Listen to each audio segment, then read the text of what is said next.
Feeding is an important part in the development of every living species, both plants and animals alike, and in humans it is no exception. In fact, a healthy life is also supported by feeding healthy. My name is Prince Joshua, and I welcome you to another session of Healthy You. And today in the studios, I have with me Mr. Kenneth Obayuwana. You're welcome, sir. Thank you for having me. All right, very welcome to Healthy You today. Now, Mr. Kenneth Obayuwana is the managing director of a very fast-growing agro-based processing company. Now, Mr. Kenneth Obayuwana, I would really love to ask you this very beautiful question. Now, why did you go into agriculture? Okay. For me, at the time I came into agriculture, I would say I came into the industry because of hungry. First of all, personal hungry. I wanted to satisfy myself first. Like I needed money, and then of course, I wanted to satisfy my request of me getting money. Okay. Yeah, so that's what drive me to agriculture. Yeah. But as I journeyed into agriculture, I realized that it was beyond money. It was beyond. It was just beyond satisfying myself. There was so much to do. There was so much to solve. There was so much people to feed in the industry. There was so much impact to be made, and then there was so much to really contribute to in the industry. So that's what kept me going. Yeah, all right. Okay, the reason why I asked that question, because I remember growing up as a child, I always wanted to have a farm. Okay. And the basic reason why I wanted to have a farm was because I love food. So I thought it as a means of creating the food that I would always want to eat. So, but also the money aspect was part of it. All right, sir. So you're very welcome to our session of Healthy You today. Now, today we're going to be discussing about the role of the next generation in making better innovations to our food system. Now, the very first question I have for you is for you to please enlighten us on how or what is the current state of our food system presently now. Okay, when we say the current state of our food system, we are looking at the country Nigeria. Yes. Okay, when we look at it from the current state of the food system in Nigeria, there's so much to be done. Let me take it from the school. Okay. If we come from the school, which ought to be preparing the next generation, the future generation will take over. But you see, even the curriculum we are using to teach, it's kind of addicted. True. You know, you see, that's what we say. There's so much to be for us to really feast in the food system of Nigeria. Okay. So much to be feast. Starting from the higher institution. I mean, the curriculum is addicted.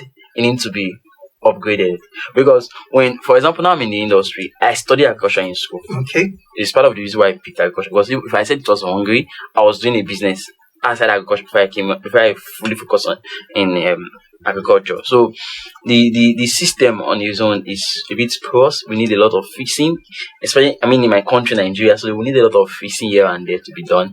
And then I really think the system is porous. First of all, like I've mentioned, the institution, they need to upgrade their curriculum. Okay. The next generation too, they need to really see that there is future here. Most people don't think there is future in the agriculture industry. They see as though it's for our old past, our old parents, our grandparents. Yeah. You know, it's not something for young persons to do. You are looking at tech. You are seeing other things happening in other industry. So now imagine yourself now coming to say I'm a farmer. In this present generation. So we need to the NGOs in Nigeria, the NGOs and institutions and faith-based organizations need to look into it and see how they can make the industry attractive for the next generation.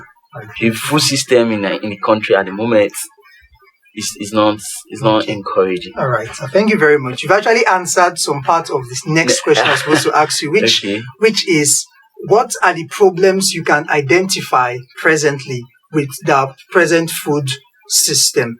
And one of the problems you just mentioned is the curriculum in the higher institutions and also in the secondary schools. Yes. So you also said that they are outdated. Yes. So what other problems can you identify apart from the fact that the curriculums are outdated and we need new curriculums to make the industry more attractive to the younger persons? So what other problems could you point out maybe one or two problems. Okay, another problem why a lot of youth are not coming is funding.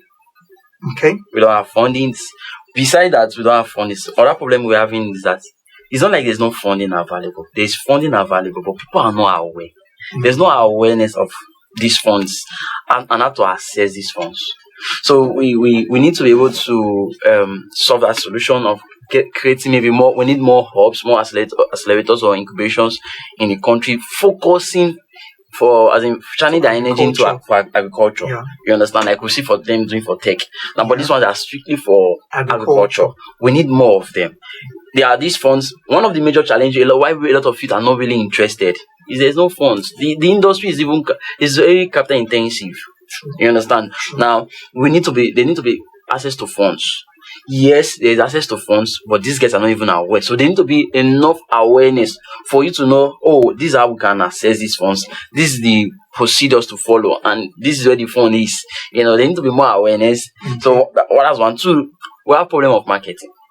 Okay. In Nigeria, farmers don't really determine the market, the price of their goods. The market determines it. Imagine I put enough energy, we get enough inputs. Mm-hmm. We get enough of inputs.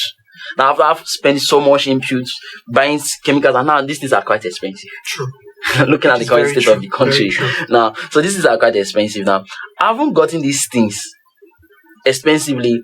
Now I want to sell to the market. They're pricing it. Because that's one of the reasons why I started drifting from even though I still love the industry, the vegetable. Tomatoes, for example, is a perishable goods. True. I take my tomatoes to the market and they are saying it's for 500. If I don't sell, if I take it back to the farm, it will perish. Yeah. Even bring transport. That problem is transport now. But now transporting it down was a problem to me. True. Now I've transported it down to the market. The market is not even determining my price. So there's a whole mix of problem there. There's a whole mix of problems. So there's problem of transportation, which I think when we talk about agriculture is wide. There's agribusiness there. Yeah. So when we look at agribusiness, and when we look about agribusiness, we're talking about the business that hate agriculture. That's my own definition. Okay. Business that hate agriculture, and that's to say the agro-logistics guys. People should look into, I don't want to go into farm, but I can go into agro-logistics. So having problem of transporting goods to the market from the farm to the market. Yeah. We're having problem of markets. People don't have markets. Yeah. Now when we have this market, we're having problem of we can't even determine our price. Our prices. The market people that determine the prices for us. And these are some things government should look into it. Okay. They should be able to make some policies around it that will favor the market, because I know a lot of people that have seen me, they encourage, they went to agriculture and I haven't taken their first produce to the market. And they felt discouraged, man, is it the way this thing is? Prices. Yes, like it's discouraging. It's discouraging, So those are some of the challenges we face in the industry. Right, and that's beautiful. So you have the problem of creating awareness to the few funds that are available, and also the determining of the prices of your goods. Yes, that's beautiful. We have problem of transportation. All right. Yes. That's beautiful. Generally, to also have problem of marketing. Generally, like, I have produce, but where do I sell? I have tomatoes, I have pepper, I have this, but where do I take it to sell? People don't even know where to sell. It's the reason why I tell people that before you go into agriculture, the first thing to determine is your market. Where do you want to sell? Don't just only determine it in your heart. Go to that place, talk with them, have a ready market for your produce. True. Before you Which is better. Yes, is the best. Have a produce, because it's a big challenge. It's a very, very big challenge. People don't have market for their produce. That's true. Right, so thank you very much. So this next question, I feel you answered it sort of when you started. Okay. Why agriculture? Because it's not looking really viable. Okay. So what can we do to make it attractive to the youth, to the young persons? Because to an extent, the age category of person that we see majorly going into agriculture are the older persons. Yes. Most young persons, they rather go for tech or anything related to tech, maybe media and all these other aspects. But how can we make agriculture viable?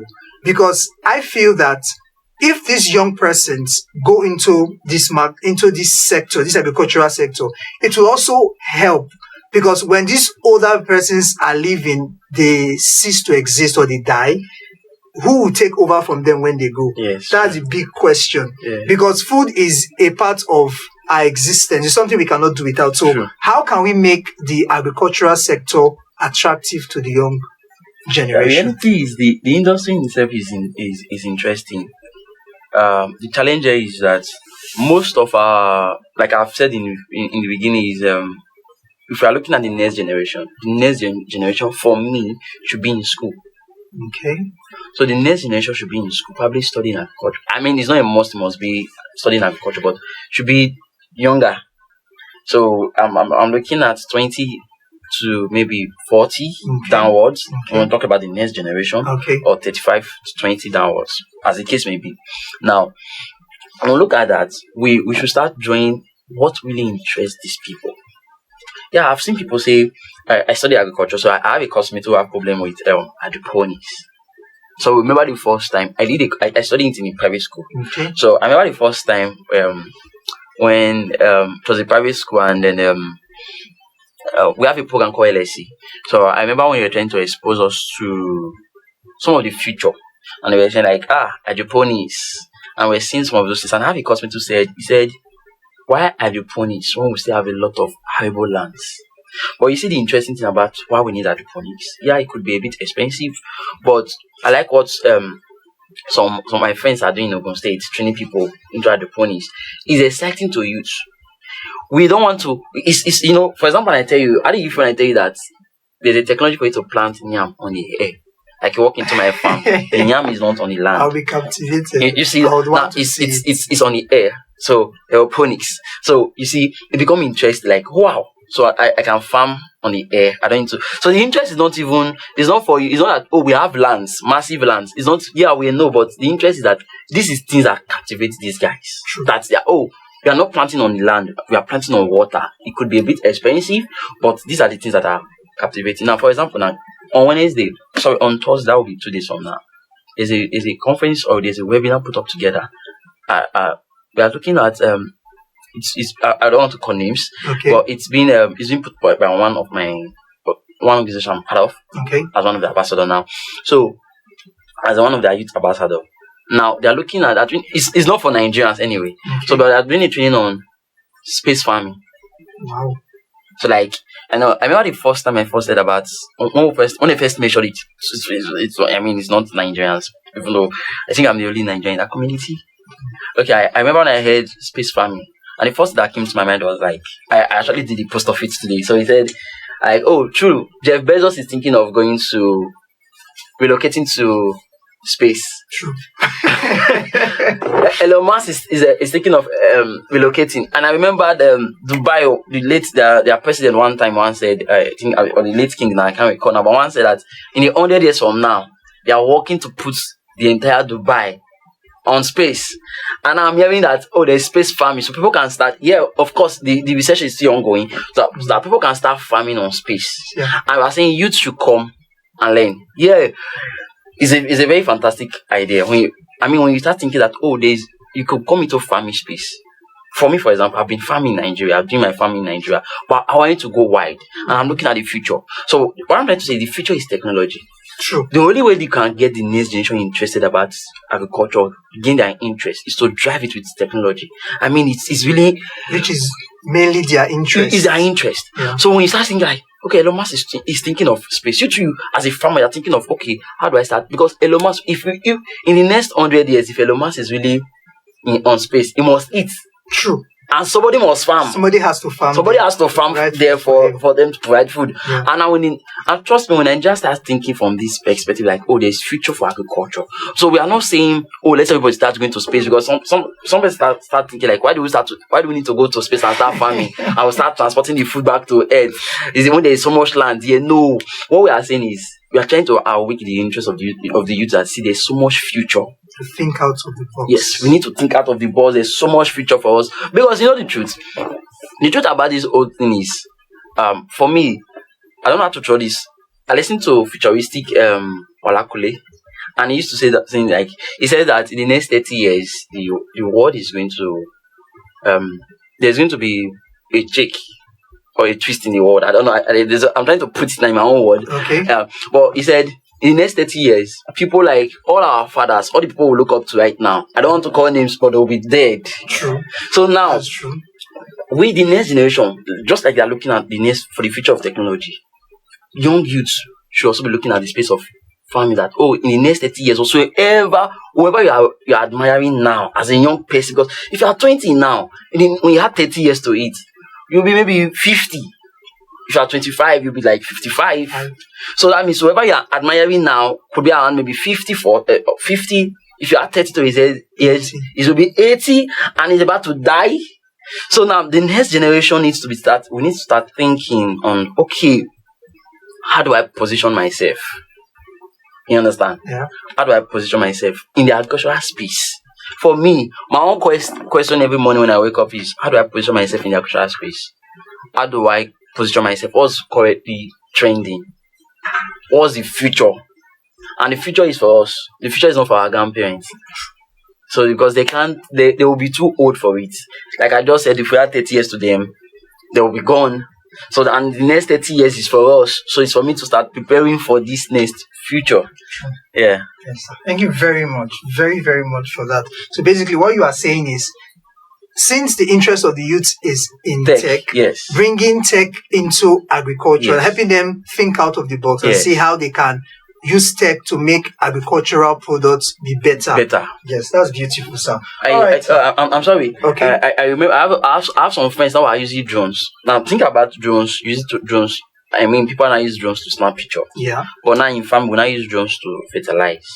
Nice. We also use drones to take pictures. And I mean, we are not seeing things that are happening in US. We are seeing things that are happening in Nigeria already. Our people are doing it already in Nigeria. I don't want to call names, but our people are doing it in Nigeria. So they use their drones to snap, and from that the picture they can interpret if disease is attacking the plants, if the disease is attacking, or if the plant is losing any nutrients like magnesium or potassium, and so from that picture you can interpret that this particular one is losing potassium, so let's supply potassium.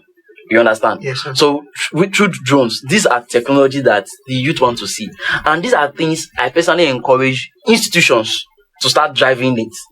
So from your school days, from your university, you are being taught on how to use drones. You are being taught on hydroponics. I mean, these are happening outside the country. I watched a video by World Economic Forum one time, and how a school was working on a research on how to improve they've improved the plant. That plant now talks to a human being. Of course, the research is still ongoing. So what they were doing is, the plant, there's a way, just through your phone, you get a text message, okay, that I'm not feeling fine. You know that, this particular plant is not feeling fine, or this particular plant is losing nutrients. These are technology that we need to look into and drive the agricultural sector. When we start using technology to drive at agricultural sector, the youth to be interested. Thank you very much, sir.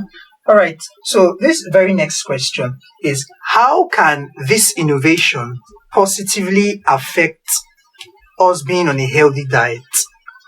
Very briefly, if you could just help us. How can this innovations that we're talking about, yes, help to positively affect? Because we know one of the tips of being healthy is eating healthy. No matter how much money a person has, if you are not eating healthy, you definitely will not be healthy. Yeah. So how can the innovation help in us being on good diet? Okay, that's very good. It's a very good question, I must confess, because one of the curiosity for us in Nigeria is, if we use technology or innovations like this to drive this industry, will the food still be healthy for us? That is a question on its own. That if we hydroponics foods, I mean, especially for we in Africa, we are curious about it. Are the food healthy enough for our consumption? People believe. I've seen people saying, they say things like the food, the land, the soil, the food that is produced from the soil is far better than hydroponics. It's far better than vertical. Yeah, it's true. That's our belief. But from research, and we also believe that the food that people have been consuming from soil, our forefathers, they've lived longer than these days that it's because of this innovation. Those are things we hear that, oh, it's because of all these innovations we are talking about. That's what is affecting our health. That's why we are now hearing of different all manners of diseases. But that's not true. I believe in my own belief is I believe that these innovations are here to make life better for us. I believe that these innovations are here to make our food system better. I believe that these innovations are here to make our food better, make it better for our health. These are my belief. And how do we make it? Sorry, the question is, he said, how do we make it? How can it positively affect us being on a healthy diet? Yeah. So personally, for me, I just believe that if these science are there, these things are, most of the things, these innovations I've talked about, they are all scientific. They are more of scientific proving or scientific backup. So for me, I feel the food on their own is scientifically been proven. Yeah, to be healthy. But yeah, there are still so many questions surrounding it, like I've mentioned. Yeah, but research are still ongoing. And and this is the reason why it's going to be a bit difficult for us to convince ourselves in this part of the world.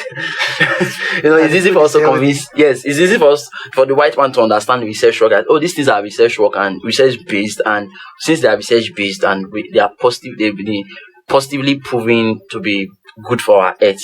But for an average African man, it's going to be a bit difficult because we are used to our food being produced from the soil. Yeah. Now bringing these innovations is going to be a bit difficult. So that's where the work is for us to keep pushing that these things are healthy, these things are better for us.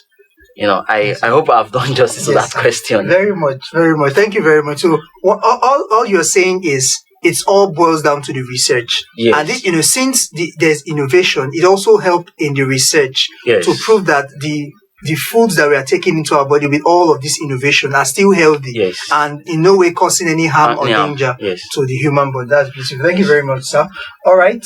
So, there's a question you have already answered. I was going to ask how we can set the stage right now for the next generation to put them in the point where they are going in the right direction concerning the innovation. And in all of the questions you've answered, you already answered them one way or the other. One of the ways you talked about was the curriculum, right from the secondary schools. And another way you talked about was making the agricultural sector to be enticing, which means bringing in technology into agriculture to help the youth see that you can also make use of your technological ideas and knowledge to make the agricultural sector better. Thank you very much, sir. All right, so this very final question. This one is a personal question. So I would love to ask you, do you have a health story, maybe growing up or somebody you knew, somebody who maybe had faced a health challenge in the past? So do you have a health story that you want to share with us very briefly? Okay, I don't have a personal one. Okay, but I have people, some persons. Okay, can you just tell us about one? Okay, for example, the one that pushed me into food, right? Yes. Okay, well, when my reality, it was not my problem, but when my curiosity to make it and get funds, I realized that it has to be solution driven. Like what I'm doing has to be solution driven. It's not just enough that I'm looking for money, but it has to be solution driven. So I realized that people that have diet, I had somebody who had diabetes and it was restricted. Like it does not eat every food. That's what I mean by restricted. So you have specific food you could eat. And that drew me into research. Of course, I was a student. I was curious. Now this man had specific food he could eat. Yeah. What can I do? This is a problem for me. I've been looking for problems to solve in this industry. Now this is a problem. This man has limited food, so it cannot eat everything. Yeah. So and some of the food he could eat was dry plantain. Ripe plantain. So I started working on it. So I started working. That was why the first thing I wanted to go into was to go in my food value chain was to go into package elubo. Okay. Package elubo, whereby I package my elubo. So the whole idea was to help these people who are into these diabetes patients. Yeah. It was just one of my person that I met, but I felt if this man could have this problem. The problem is that most of the one in the market was being missed. True. They were not pure. So I wanted to produce something that to be real, to be pure. And they would be these people. So strictly for diabetes patients. Strictly for diabetes patients. And I still have that in my I still have that feelings because I think that my uncle died. He still died of diabetes. And then after he passed away, the research also paused. But I still have that drive that there are so many food that the diabetes patient cannot eat. And I feel we should. So it could be me, it could be somebody else can pick it up and say, I want to focus on these diabetes patients. Not just diabetes patients, there are so many other people. I'm using diabetes patients as an example. Yeah, this is my own story. You said I should share my own story. It's the reason why I'm sharing my own story. I lost an uncle through diabetes, and because one of the problem was that he could not eat. They have a lot of limited food. So it could be me, even though I've stopped my research, so somebody can pick it up and say, all the food that these diabetes patients want, I want to be producing it. And I mean, I would just make sure that one elubo, that's plantain flour. Yeah. But in our side we call it elubo, but it's plantain flour. So okay. So now this plantain flour, beside plantain flour, there are so many other things that the doctor has prescribed for them, and it's not common to them because the market seems to be niche and to be a bit leads to people like, how will I just be serving diabetes? How many diabetes patients do I know? How many can I really serve? No, these are the questions people ask. Usually, these are some of the questions I ask myself, and I say, I wanted to even do it for one person, and the person I wanted to do it for now. I was about, reality is that a lot of diabetes patients are there, and this is their food. We can go out and do a research, see how we can produce this food and be serving that community. Strictly diabetes patients. Yeah, there are other diseases that they have limitations of foods, but I'm using diabetes patients as a case. Yeah. So just pick that one. That one is somebody's. No, what I'm saying is just somebody's business. Could just be somebody's business. All he's doing is, you could say, you watch this show and then you said, you heard me talking about my story, why I lost my uncle through diabetes, and you could pick it up, and because there are a lot of persons dying. Now let me even shock you. I was going to say this before. One problem we have when we are talking about healthy food. You know, what people don't. One of the joy I have that I'm a farmer today is that I know what I eat. I mean, I know what I eat. When I say I know what I eat, what you eat, you don't know what you eat. A lot of people don't know that some of the things they are eating, because of preservation, is being missed. I mean, I've heard about beans being preserved with sniper that we used to keep. I've heard that story. You know, it's true. I had a video of it. Like they use it to preserve it, and it's straight poison. So, just because I want to preserve their food. You see, I am into palm oil. I processed palm oil recently. Okay. I work in a company that processes palm oil. And one of the things I noticed, true story, when I sell, after I've sold to this market women, and I said I've collected my money for the day, I see them mist. I see them mist it up with some colors. And one of my colleagues have said, one of my colleagues said, because I keep asking them that, because when this women want to miss, for example, I want to say to you now, I take my own off. I know this is not supposed to be shared, but I take my own off. Everybody, for example, I want to say to my my own direct customer, my own market to me now. You want to buy from me? I take my own off. I take people's off. Then to the market to me too, they take their own off. Then they miss, and they send to market. They take it to market and sell. True story. So one of my colleagues used to fight them that, why are you taking your own off? If what you are doing is good, if it's right, why are you not moving yours? So people don't really know what they are eating. And when we are claiming for healthy food. There's so much happening in that industry. There's so much really, really, really happening in that industry. Thank you very much, sir, for your time. It's been a very enlightening minutes with you. Thank you. And to you out there watching this video, now you heard about the agricultural sector. And we're telling you now on Healthy You that you do not need to sideline this part of the economy. Go into agriculture with technology and even help yourself make some cool cash for yourself. So thank you very much, sir, for your time. Thank you very much for having me. And this has been Healthy You, brought to you by Food Farm and Consult. Till we meet next time, I remain Prince Joshua. Thank you very much for your time.